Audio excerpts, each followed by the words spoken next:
The crackdown on the epidemic use of prescription painkillers in America. Consider this.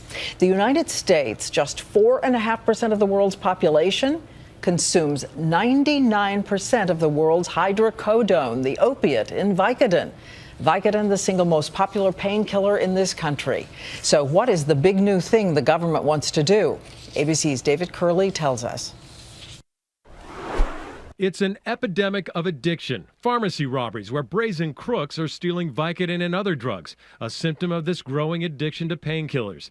The demand is staggering, with estimates ranging in the millions of Americans addicted to Vicodin-type drugs. Not just the rich, but housewives, like Jerry, who was followed by the A&E program intervention. I am a drug addict.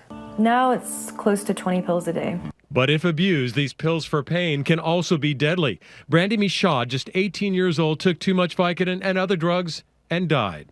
It's too easy to pull something out of somebody's medicine cabinet. I'm outraged there's not being more done about it. In 2011, 131 million prescriptions were written for Vicodin, which goes by several brand names. It's a mix of the ingredient in Tylenol and hydrocodone.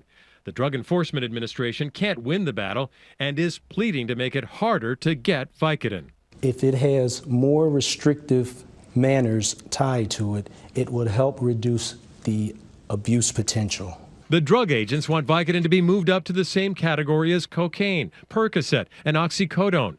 Harder to get a prescription, harder to get a refill. And that's what worries doctors and patients who use Vicodin appropriately to control pain.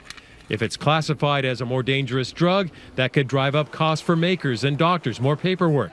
Patients would have to make more visits to the doctor for refills, spending more in copays. We do have a national crisis with prescription medications, and something needs to be done.